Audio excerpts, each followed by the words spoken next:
Namaskar, welcome back to Media Scan, your weekend dose of headlines, controversies and perspectives. This week, the London School of Economics Students' Union disqualified an Indian student, Karan Kataria, from contesting their General Secretary elections. The union cited violation of certain guidelines, but Karan Kataria claims it is a case of Hinduphobia, reviving the question, is Hinduphobia the new challenge for Indian students and professionals abroad? Joining me here, Karan Kataria, the person who has made the headlines. Welcome to Media Scan, Karan. Namaskar. Namaskar. And also with me, a friend of Karan's from the same campus, Tejaswini, who has been one of the first students to stand up in support of the disqualified candidate. Welcome to Media Scan, Tejaswini. My first question comes to you, Karan. I have here the statement of the London School of Economics Students' Union, and it very clearly says that you were found violating some serious guidelines of the election process, such as pressurizing and intimidating the voters. In fact, the statement also says that a committee was formed which went into details after you filed a complaint, and they have also upheld the same findings. Why then, Karan, have you raised the issue of Hinduphobia as being the real reason behind your disqualification? Yeah, so basically 2-3 points that I want to, want to say that before commenting anything pertaining to this. Yes.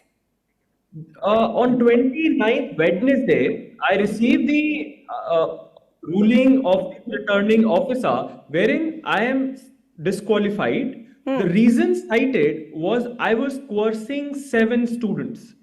Within 14 hours, another ruling, an explanation to the ruling that was passed on 29th, I received another explanation ruling from the same returning officer that now you haven't coerced 7 students, now you have coerced 2 of them. Then, in pertaining to this ruling, in which I was not given the opportunity to present my side, I do not know who the complainants are, I do not know what the complaint is, I do not know on what evidences thus the returning officer has relied her prudence. So I filed an appeal to the Democracy Committee, which comprises of 4 individuals, and I wanted to present my case. I pointed out to the inaccuracy, the traveling away from the path of principles of natural justice by the returning officer. They agreed my appeal. Now, again, the irony is, the statement is factually incorrect. They say 4 individuals stood on my complaint, whereas only 1 person out of 4 individuals were physically present and the other officer joined us via Zoom, whereas 2 other individuals never met me, nor via call, nor in person or any contact. So you tell me, which can a judgment which is passed by individuals who have never heard the petitioner, who has never heard the accused. So So the long and short of it being, are you trying to say that all these issue of complaints and evidences or the lack of it was a cover-up? The real reason behind your disqualification is something else. Is that what you're saying? Yes, it's not me, it's the chain of facts that prove it. Initially, they say that it is coercion of 7 people. The same returning officer within 14 hours say, no, it's not coercion of 7 people, it's coercion of 2 people. Now, when I appeal, without showing me evidence, nothing, that coercion word is removed and a rule is set that I was within 2 meters. So, please prove me. And also the complaint filed by me and other individuals against the other candidate. They all were approaching the students, and it is my right as a candidate to approach the students for votes. All right, point taken. But that still doesn't really prove, Karan Kataria, that it is owing to Hinduphobia that this decision may have been arrived at. I mean, do you have any valid reasons to say that there is a feeling of your being, an unapologetic Hindu, the real reason for this move? Yes. So before telling up the other previous events that I faced, so all these complaints, it is to be kept in mind. Karan Kataria was very good, going really well. On before 24th, the moment these messages were rolled out, a smear campaign which alleged me of Islamophobic, homophobic, transphobic, Hindu nationalist, all the complaints suddenly come up, all the charges of the false accusations plus the coercion comes up, and they filed a complaint before these messages were rolled out and flooded and forwarded in the groups strategically planned manner. Now no complaints are filed. So so this need to be taken care of. The past events wherein I have been involved in actively promoting, cultivating my ethos, my culture, my heritage, the great democracy, the vibrant democracy that India is. Always I was questioned on that part. Today, only one of the media reports pointed out that I invited one of the student, anonymous student, that I invited, told them, forced them to be united on Republic Day event in an institution where Dr. Bhimrao Ramji Ambedkar studied. So this very fear that India is not good, culture is not good, all our ethos are bad, we were food gatherers, someone else civilized us, not accepting, the great culture and heritage. So Fine, fine. I think we've got the point, Karan. Of course, there are many more questions remaining. I shall come back to you on that. But before that, can I please bring in Tejaswini into our discussion? Tejaswini, we have been following your videos lately, and it seems you were one of the first voices in the same campus, the LSE, who came out not only to support Karan Kataria, but to say that you yourself have been a victim of such experiences or such, such a kind of an othering, if I may use the word. Very briefly, for the benefit of our viewers, Tejaswini, can you share your experience with us? And also, why do you think Karan's case can be labeled as a case of Hinduphobia? ठीक है. Going to your first question, I think, like he said, there was this message that was doled out, which had this string of words that you would use to kind of put down anybody who is trying to create their own agency and is trying to take action. So as long as we are just complying students in the university, I don't think there is a problem. But once you vie for a position of power and people know that you are proud of your heritage and you are not necessarily hyper leftist, I would say, then immediately there's this attack and people, I mean, there is such polarized views. And so if you're not one, then you are the other extreme, is what people assume.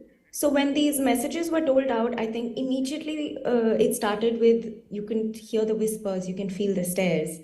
And then like a couple of hours later on campus, there are people who are walking past us and calling us Hindu, sorry, excuse my language, but calling us Hindu scumbags and Hindu fascists.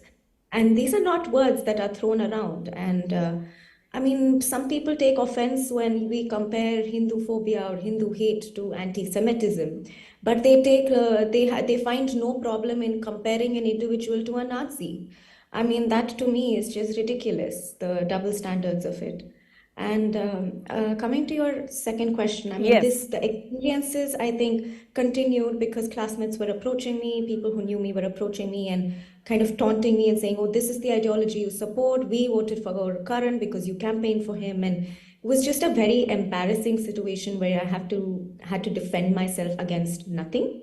But I think So are you saying, Tejaswini, are you saying that there is a certain view of people who dominate the campus, which we have seen here in India as well, and if you do not adhere to them totally, then you are considered to be the other extreme, and hence the consequences? Yes, exactly. Because we have, I mean, as Karan mentioned, during Republic Day celebrations, during other events that we have organized on campus that just celebrate India, and we like to talk Bharat objectively. We encourage multiple perspectives and opinions, but somehow people seem to think that if you are not the left, then you are Extreme Hindu right. nationalist, as they have termed him, and that's very unfortunate. And coming to your second question, Yes. ma'am, I think why this would be termed Hinduphobia is the timing of it. This message, this rumor came out, and within the next 3 hours, there seemed to be multiple emails coming in from the SU returning officer making very non-coherent claims on the basis of which they were going to scrutinize him or kind of, deal with his case and then ultimately lead to the disqualification. But on the other hand, there have been complaints filed by Karan, there have been complaints filed against the other candidates who have also breached the same rule that they have held against Karan. There has been a complaint filed by me stating that this is the message that has come out, and subsequently these are the kind of comments that are coming. So for defamation, bullying, and online harassment, I have filed a complaint to which, to date, I have not received a response. So I think the speed at which they can act at some complaints, but how they can completely overlook the others, is just a clear indication of the fact that there is something amiss. So basically it's a complaint, or rather you would say it's a situation of partiality towards a certain ideological thought of which you have been victims. I am happy to add here that we are joined by our third guest now who connects to us straight from the US. You have heard him on Media Scan on earlier episodes. Avtans Kumar, well-known columnist, commentator. He has been speaking very stridently, very openly about Indians and the interests of Indians in the US and the Western nations. Welcome back, Avtans Kumar. Thank you, Smita. Thanks for having me. And sorry for we were having some technical difficulties. No. You've been able to join us at the right time, Avtans, and I have a question for you right away. You have been following, I'm sure, the case of Karan Kataria in the campus of the London School of Economics. We were just speaking to Karan here, and I'm reminded of very recently this resolution passed by the Georgia Assembly, which makes it very clear that even though it may be late in the day, but people are beginning to recognize that Hinduphobia is certainly real. But it seems current experience tells us that there are many more campuses, many more institutions where Indian students continue to battle this prejudice. Your comments? Yes, it is very prevalent, and it is not only in the campuses, but all over, every institution here. I can talk about from the perspective of America here in the US. What not in the US or many other South Asian studies is that follow the norm, you follow the guidelines, you actual slave of their ideology.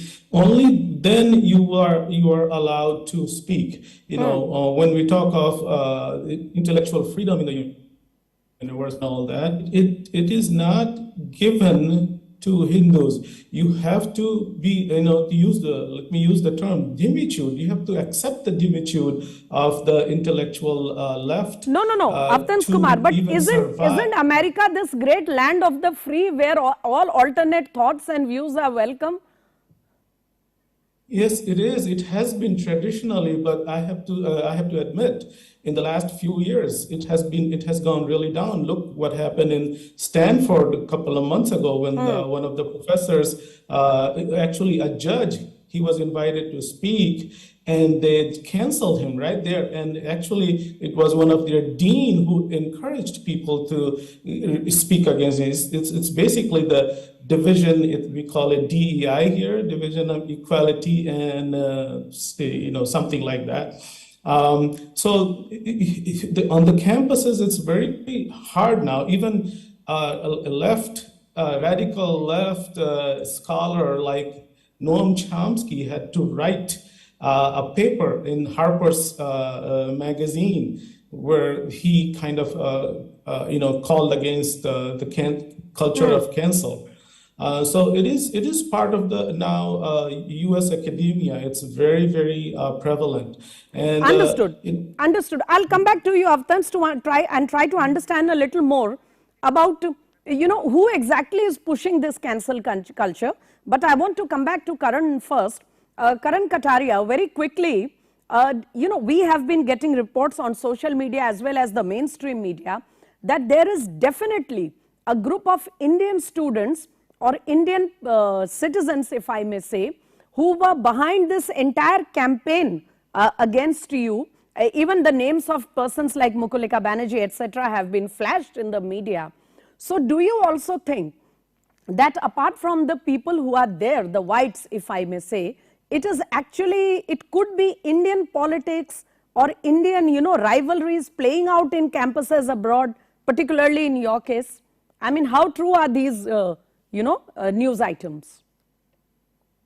Again, I won't name any individual or a person, but yes, definitely there is something, because even the history is evident that we have always been betrayed by our own people. A traitor from outside carries a banner openly, whereas a traitor within is more harmful. So these nuances,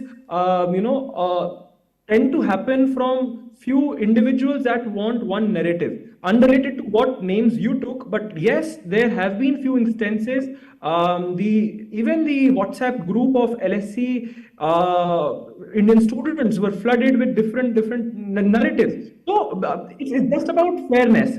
So your victimhood, your voice against racism, your voice against another thought is limited when the moment the other individual have a different faith, different ideology, different belief. So this is not what liberal idea or thought is. This is not what true liberal individuals propagate. So yes, there is problem within. We need to correct it. But I won't say any name or any something, but yes, I'm shocked but not surprised by what all is coming up. Fine, fine. So let me just get a take from Tejaswini also on the same question. Tejaswini, a quick take on what I asked Karan about whether you think that activists, who are associated directly or indirectly with Indian politics, their interests may be playing out in campuses like yours. And secondly also, since you've been so eloquent in telling us what kind of a situation you all have been facing, what is the best way forward for people like you and also other aspiring students who would like to go to these premier institutions, campuses and get an education abroad?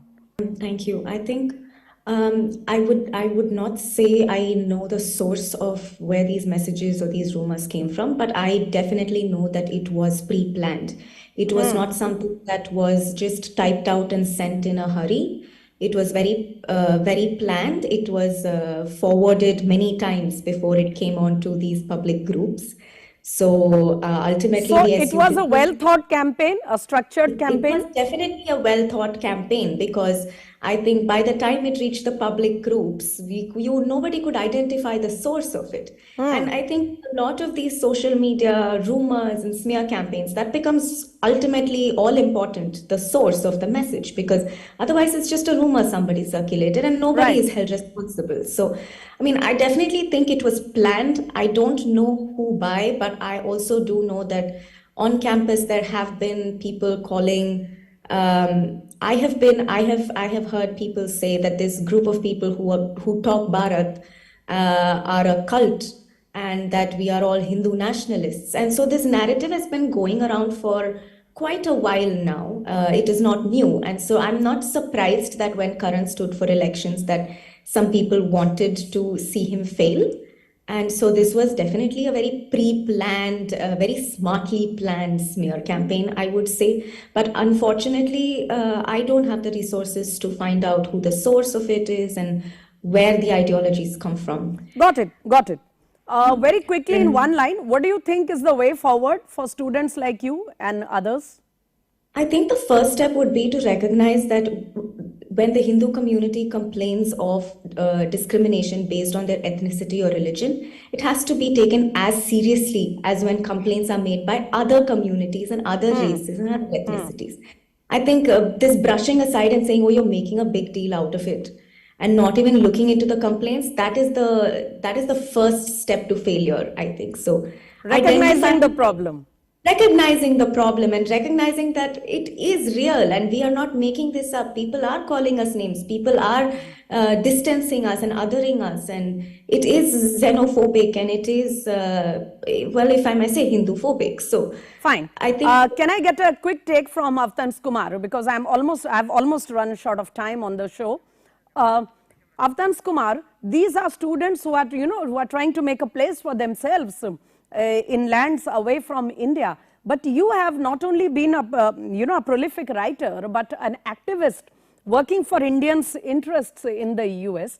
Will you be able to tell us exactly how does one battle a situation like this?